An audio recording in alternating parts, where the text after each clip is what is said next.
Compañeros, welcome to the SQL Data Partners podcast, the podcast dedicated to SQL Server-related topics, which is designed to help you become familiar with what's out there, how you might use those features, or ideas on how you might apply them in your environments.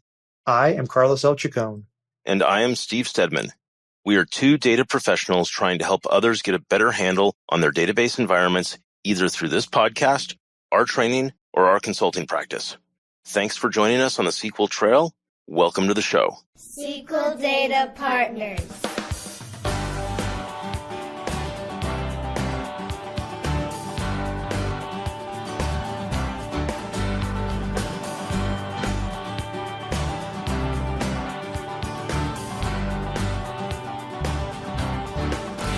Compañeros, welcome to another episode 111. It's good to be with you today.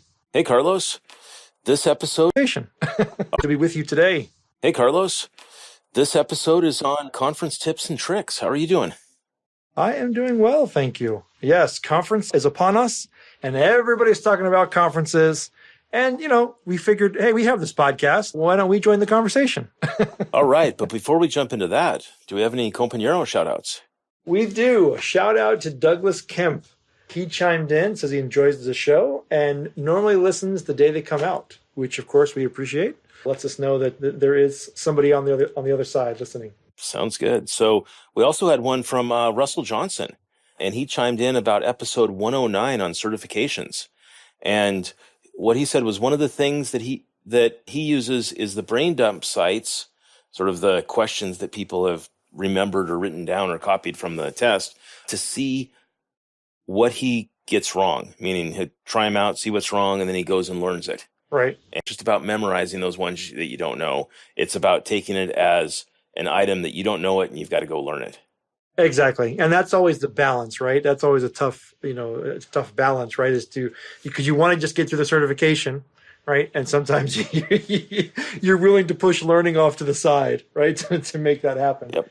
But I think, if you can get that review or get feedback, right? Learning is always a good thing. And we all need to learn, continue to learn. Oh, yeah. Okay, so when this episode comes out, of course, we're talking about conferences, so I'm sure the Compañero conference will come out. But you have today. Today is the last registration day to register for a Compañero conference. So you're kind of a bit close, Compañeros. Let me just say, if you haven't registered yet, sign up now or forever hold your peace. Forever hold your peace. That's right. Or until next time. Don't say that, Steve. Well, no, we want people to sign up now and next time, I guess is what I'm trying to say. There you Okay, here we go. So the show notes for today's episode are at SQLDataPartners.com/conference tips. Or at SQLDataPartners.com/111. So ultimately, again, as you mentioned, our conversation is around preparing for conferences and kind of getting the most out of conferences. And I think there's an evolution, right? As you go from the time you go to your first one, right? And now you have that first few, then maybe you get 5 under your belt, then you get 10 under your belt. And I think after 10, you're, maybe a little bit more of a veteran there. But that doesn't mean that there's still not preparation steps. And as we were going through this and comparing notes before we started recording, I think we recognized that there is some changes. Not every conference I'm going to prepare for the same way, and some of the outcomes that I'm looking for in the conference are going to vary from year to year, even if it's the same conference. Right. And I think the things we cover here really, they could apply to any conference, whether it's a week-long conference that you have to go overseas for, or whether it's SQL Saturday in your own backyard. That's right. I think we should all be looking to get something out of the conference and not just, I'm going to go there and learn something, right? I don't think we are maximizing the value of the conference if that is all that we're there for. Right. And I would hope that everyone is there to actually get something out of it besides just getting out of the office as well. Exactly. Oh, man. Yeah, because if you have that mindset, you're probably not listening to this podcast. Yeah. Oh yeah, exactly. Yeah. Okay, so for preparation, right? So preparation, this is before the event. When that preparation starts, again, can vary. But one of the things that I'm looking at, social media, and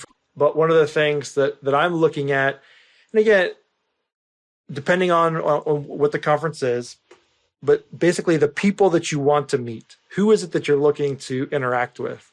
So this could be speakers, right? So you're looking over session material and you're like, oh, that's interesting. I want to chat with that speaker. But if they're posting social media information, it's basically either following or connecting with those people who you think will be attending and that you want to further or connect with or network with at the event. Right. And I think part of that social media, the side to figuring out who's going via the social media, is also posting that you're going and things that you're doing, and other people may reach out to you as well. Sure. Yeah. So for example, Compañero Conference, we're using the hashtag CompaConf. And this is a way just to let people know that you're there, right? You may end up on other people's radar as well and talk about, right? Social media is that great advantage because it allows you to connect with others or find out something about them before you actually get there and potentially even give you something to talk about, right? Like, oh, hey, yeah, I saw your Twitter profile and you like to do whatever, skateboard or whatever it might be. I remember at Past Summit last year, I had posted that I was going, and somebody who uses Database Health Monitor and had been using it for quite a while had reached out to me, wanted to meet up and ask me some questions. So we met up and chatted, and then I ended up running into him probably 4 more times just as we crossed paths throughout the rest of the conference. Yeah, and so no, that's an interesting perspective. Of course, we're going to flip it around and look at his perspective. So he's a user of a piece of software, right? He reached out to the creator of that software and was able to have a conversation with him at a conference. That's pretty valuable, right? And just a little social media like, hey, I'd love to how available some of these people, right? And not every tweet to all the people are going to go responded to, although it is amazing how available some of these people are. But again, kind of putting yourself out there a little bit and trying to connect, you'll be surprised, who you can chat with. Oh yeah, everyone's there just like you, usually looking for someone to chat with. Exactly. So the next one is checking your plans and papers. Oh yeah, this is one you want to make sure ahead of time you've got everything lined up and ready, because I have a sort of an embarrassing story to share on this. And hopefully it doesn't prevent me from getting invited to any overseas SQL Saturdays in the future, or out of the country SQL Saturdays. But a couple years ago, it was around the time I was working on the Database Corruption Challenge. I had plans to go to SQL Saturday in Vancouver, British Columbia, Canada, which I live just across the border from there, and it's really about an hour drive with traffic. So I thought, oh, no big deal. It's all good. I'm going to go. And I was a speaker, and I was going to go up Friday night. And Randolph West, who's a friend, he's been on the show. He and I had planned to meet up and chat because we knew each other through the Corruption Challenge. And I had the whole weekend booked out with SQL Saturday and dinners and whatnot. And it turned out that when I got in my car and I got to the border, the customs official from Canada pointed out that my passport had expired. Wouldn't let you leave, Steve? Wouldn't let me in. So, which is interesting because they turn you around at that point and you go back, and now it's sort of this no man's land between the two borders. Once you've left the U.S. to enter Canada, I couldn't get into Canada, but then I went back to the U.S. and they gave me even more grief about my passport being expired. But they eventually let me in, and then I had to contact everyone at the event to say, whoa, guys, I screwed up. They jumped in. Whoa, guys, I screwed up. My passport expired, and I didn't realize it. And then I didn't get to go to the event. I didn't get to meet Randolph that time. Ended up talking with him at a later time. And then Mike Fall, he eventually jumped in and did a last minute session to cover the session that I couldn't do because I was not allowed in the country at that point. Oh, man. Yeah, so that's probably maybe an extreme example, but I think even, like your hotel, right? Summit, obviously, is the behemoth conference that it is. There are lots of other after parties or events. They have the game event this year. Making sure that you have those reservations ahead of time, because if you wait to the last minute and be like, oh yeah, I'll kind of wait and see what happens, the tickets will be gone, and then you'll be left like, well, now what do I do, right? But the flip side of that is if you do wait to the last minute, look for things that are coming up, and we'll cover that a little bit later. But that's true. Plan ahead, sign up for what you can ahead of time, but the number of people that also be ready to adapt at the last minute if things change.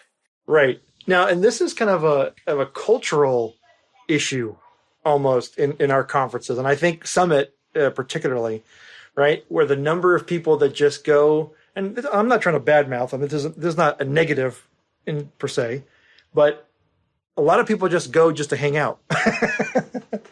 And so they're not necessarily trying to take away sometimes the same things that we're going to be talking about here, because our next item is goals, right? What is the goal of the conference? Why are you attending? For some people, it's just, I just want like a family reunion of sorts, right? Let's just get together, talk with other people, and whatever happens, happens. Hey, for others, that may not be the case. We want to get out with a specific goal. I mean, I can actually remember the first summit I went to, which I think was 2013. It was in Charlotte, right? So I'm on hey, you have to get down to this East Coast. I had no, other than it being Summit, right? And everybody kept talking about how great it was. I had no purpose in going. And that kind of reflected in what I then chose to do at the event, because I wasn't prepared. I hadn't really thought much about it. I was kind of constantly winging it, if you will. Yeah. Again, there are pluses and minuses to that tact, and it's really just kind of more of a cultural, fit to there. That was my first summit as well. Oh, is that and, right? I didn't have a lot of idea of why I wanted to be there. I know I had published the book on common table expressions just before that, and the publisher had a booth there, and I did a book signing. But that was really kind of the only sort of extracurricular type activity that I did. I didn't know about all these other events or things to do and whatnot. Right. This kind of then comes into the idea of, okay, well, so now we've prepared, or we've failed to prepare, and we're now at the event. Now, there are two modes of thinking a bit about this, right? So we're going to take both of them. And one approach is to find your people. So conferences are just getting bigger, right? So at least we're finding, and now SQL Saturdays, I guess, are that exception. They're kind of that middle conference, right? But we have a unique community there. For the most part, conferences are like 5,000 people plus. Right. And the idea that you are going to network with 5,000 people over the course of 3 days, right? It's just, it's ridiculous, right? So you need to find your people, right? Everyone is not your people. And so in some years that might change, or the subject of the conference might determine who your people are going to be. I know in some cases, well, hey, I want to get better at speaking, right? Public speaking. Let me go find those people. One year it was, so the year that I launched the podcast, it was, I need to connect with Microsoft people to get them to be guests on the show. Right? Interesting. So that was what my focus was in connecting with some of those. And I spent probably the most of my time in the Microsoft area, just waiting for for all the PMs and whatnot to come in, because I wanted to introduce myself to every single product manager that was going to be there at Summit. Yep. I can remember a couple years ago when I did the Database Corruption Challenge. Part of it was all the winners got a T-shirt, Database Corruption Challenge T-shirt. Okay. And because a lot of them were from overseas and they were coming to Past Summit, I thought, well, I'll just meet up with them and just make sure that I drop that off to them while I see them at some point. Sure. So sort of finding my people was on that one, was going out and finding all those participants. And it was almost like an Easter egg hunt. These people that I had talked with before that said, hey, I'll drop you a T-shirt when I see you there. There was only 10 of them, but it was a lot of work to find all 10 of those people during the conference. Yes. Yeah. I bet it was. And another way to do that is to be so bold as to officially organize something, right? Now, we've seen people organize, and the two that come to mind are Steve Jones and Andy Warren, right? So it seems like they're always planning something, and they have some specific niche. So another example is Andy Mallon, who we've had on the program as well. And I believe it was last year, it may have been the year before, but he organized an LGBT event, right? So again, kind of finding your people. And he went so far as to actually throw out an Eventbrite and say, hey, we're hanging out. So that's another way, right, to find your people. And I think that there are so many things happening and so many people there that no matter what, you have similar interests in whatever it is you're doing. Exactly. But the idea is you have to decide who those people are going to be, and then it's effort to go and find them, right?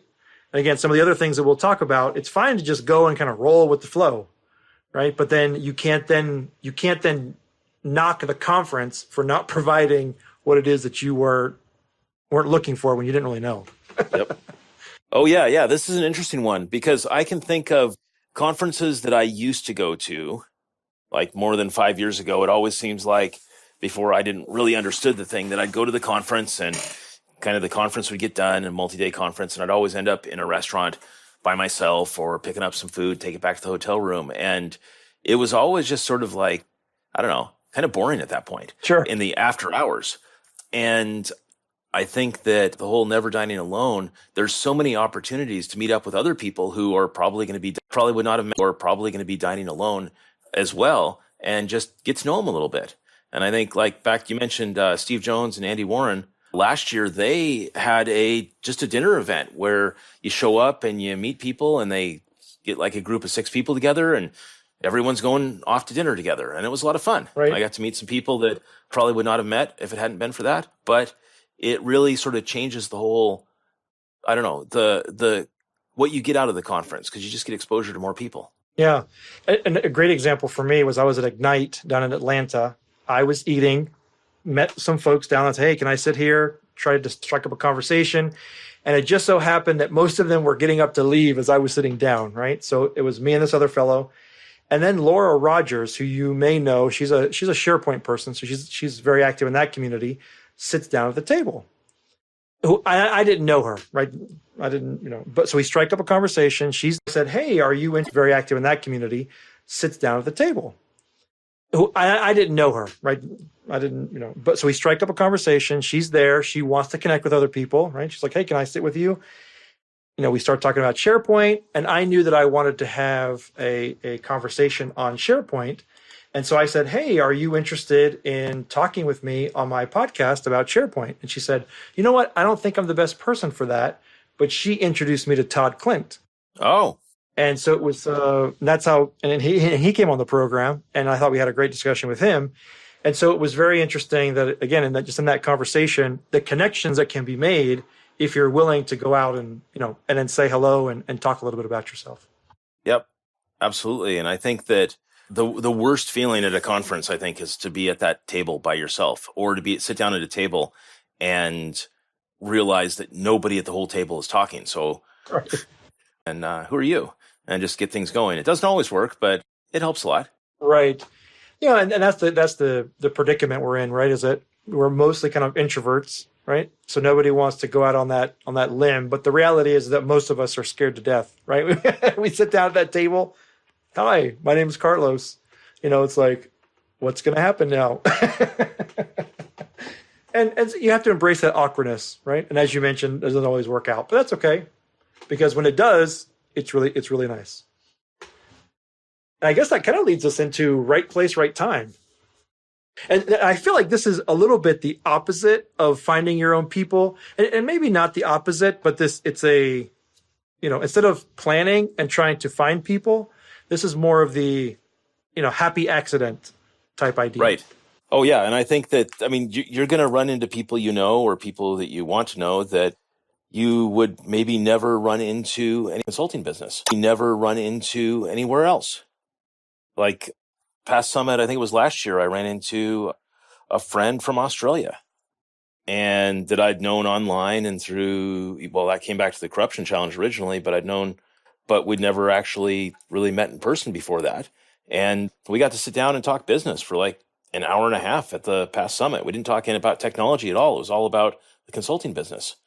And it was the right place at the right time. It hadn't been planned. We just bumped into each other and sat down and chatted, and it was awesome. Yeah, that's right. And so sometimes you have to know when to embrace that opportunity. It could come with a sponsor or with a speaker, with another attendee, right? And so yet always tough to gauge, but if both of you are getting value out of that conversation and it continues to go, let that moment marinate, right, for a little bit, because getting back to it will be very, very difficult. It's valuable. So often at the conference, it's all around the schedule and getting to that next session. Yeah. And I think that used to be the way I was, but I've found that it's always better to, unless it's a session that you're speaking at, obviously, or one that you really want to go to, it's always better to maybe go in late or skip a session if there's some personal interaction there that's valuable, because, I mean, you can always watch a recorded session later. That's right. The learning part is still available, right? That connection part may not be available again. Right. Yeah. Now, when I meet people, one of the things I like to do, and I don't do it for everybody, if you don't see me viewing your profile, don't feel bad, right? But one of the things I like to do after I meet somebody, and particularly the one that I think that I want to follow up with, is then either connecting with or at least viewing the profile of that person on LinkedIn. One of the things I liked about LinkedIn is it keeps that history, so I can, I guess connection a little bit easier. I don't think we get that same ability like on a Facebook or on Twitter, right? Unless we're going to follow them, which again is another option. But, with the information that's available on LinkedIn, I can know a bit more about that person from from a business perspective, which is generally what I'm more focused on. Yep. Yeah. And I think that connection, so that you have a way to follow up later, right, if you need to, can be incredibly valuable. That's right. Yeah. And I guess I wouldn't hesitate to follow people, right? Like, oh yeah, we had a conversation with that person. Let me follow. And then again, we'll get to the after the conference, but we can make changes there as we see fit. But I think part of the worst case on that is when you connect with someone and they're just pure marketing. Yeah. And they sort of just launch into you with their ad campaign and buy. And I mean, that's the wrong way to do it, I think. Right. No, that's right. That's always rough.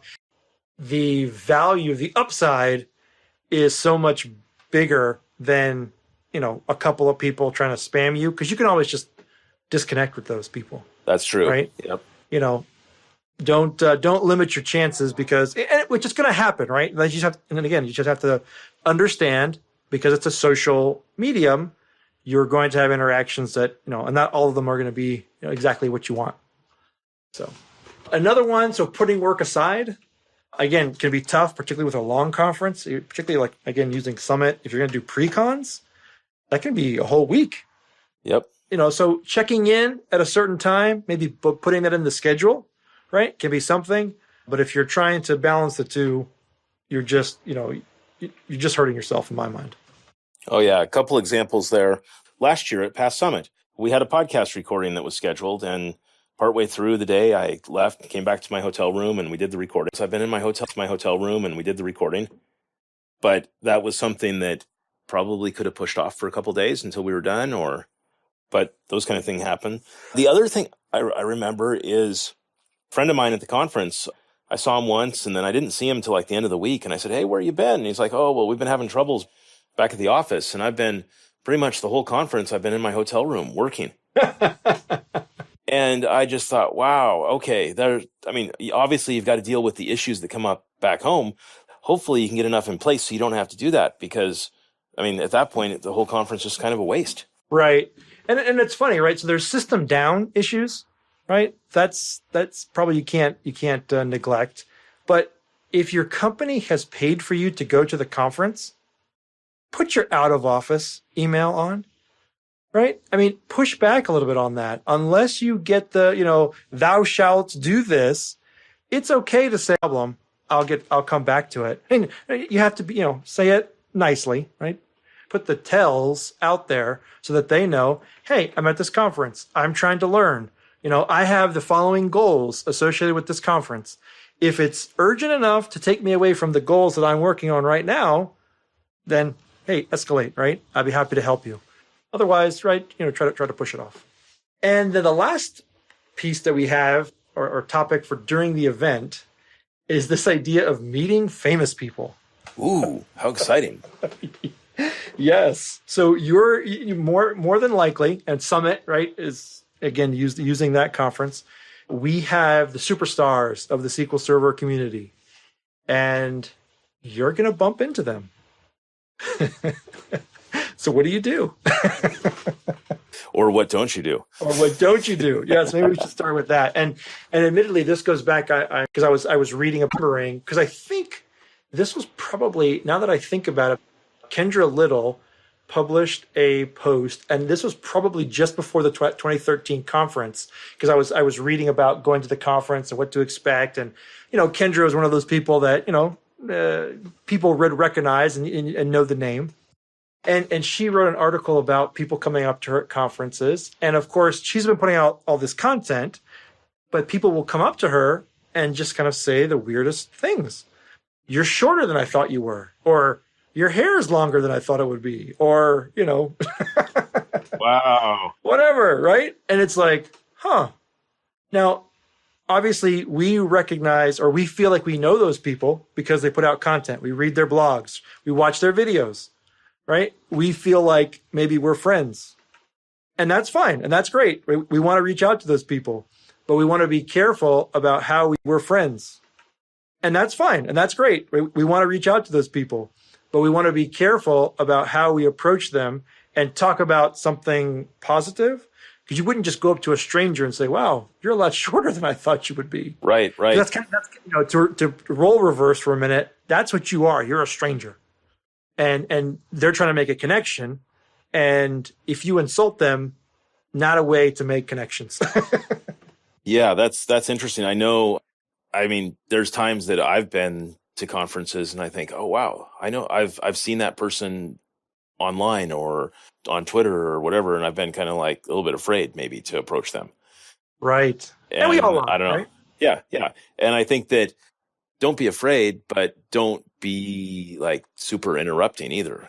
Exactly. And don't expect, right, to get an hour, right? You walk up to somebody and don't expect them to hang out with you for the next hour.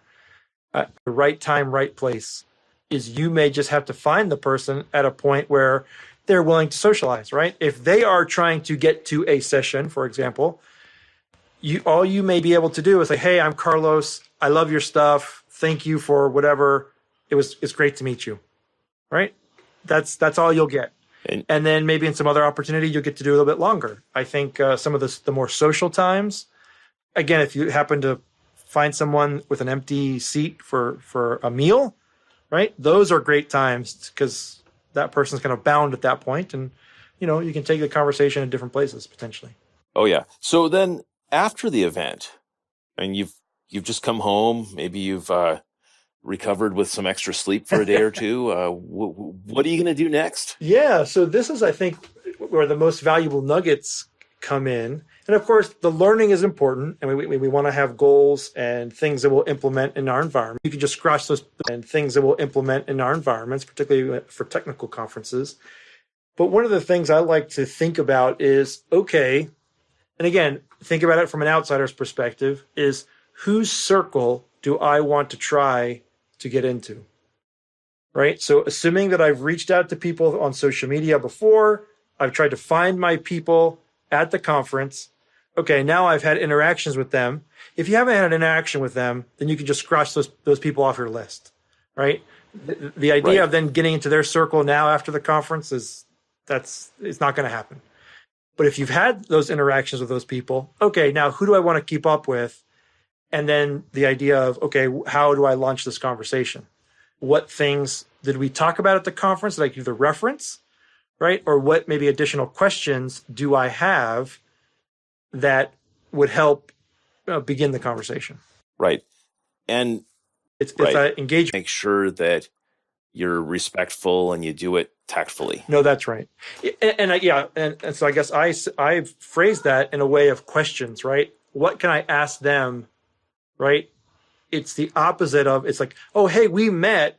I'm a great guy and I can do all these things. And here's my resume. And what do you think about this? And, that won't help either, right? But you want, it's an engagement process, right? Asking the questions. Hey, do you remember me? Right? Like, yeah. No. Who are you, Carlos? Right. And then again, if you can engage, you get one email, right? Then you go for the second email, right? Again, how do I engage in the community with, their community? When could we next interact? Things like that, right? Maybe it's commenting on a blog or on a LinkedIn article or whatever it might be, right? Just a way whatsoever. No, that's right. I mean, if you're talking about establishing a relationship and getting inside a circle, right? If you're just trying to spam people, that's a different, objective, and, you'll be in a different circle, right? In the do not contact pile. Yeah, and I remember one from a while ago where somebody made contact. They had some technical questions. I helped them out. And then next thing you know, every tweet pumping their product was mentioning me on Twitter. Oh, boy. Just trying to sort of call me out to get access to the handful of followers that I have. And I thought, wow, that really turned ugly fast. Yeah. Block, right? Yeah. Yeah, that's unfortunate. Yep. And I guess we should remember, right, that we are using social medium. We are going to have, interactions that we don't care for, but we shouldn't try not to have them because the upside is just too valuable, too great. So anyway, compañeros, those are our ideas for conference preparation, some experiences we've had along the way. Of course, we have, conference season is upon us. For those who are coming to the Compañero Conference, we hope that you'll apply a little bit of this.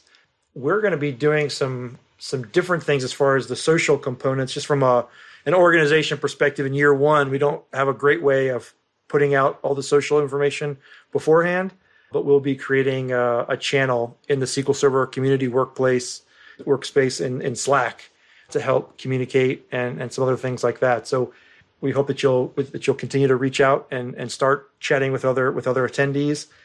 And if you're at the summit or any of the other conferences, of course, come up and say hello to us. We'd love to engage and connect with you. Yeah, we're not famous enough yet to be completely overwhelmed by people saying hi. So just come up and say hi and tell us who you are and how you've come to know us. And yeah, it'd be That's great. Right. But if you say, hey, that bald spot's a little bit bigger than I thought it would be, you can just not the best opening line. Let me just throw that out there. I'll send those people your way, Carlos. Thanks, Steve. Okay, as always, compañeros, we want to hear from you. You can let us know on our podcast page. We had a couple of engagements there. We haven't had anybody lately. You can actually leave a message, and we'll probably introduce a new segment next week where we might try to take advantage of that a little bit more. The show notes for today's episode will be at SQLDataPartners.com/conference tips. Or at SQLDataPartners.com/111.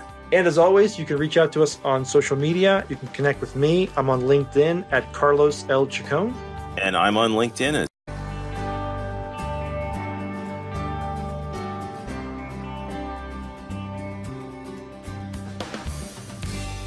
SQL Data Partners. Data Partners.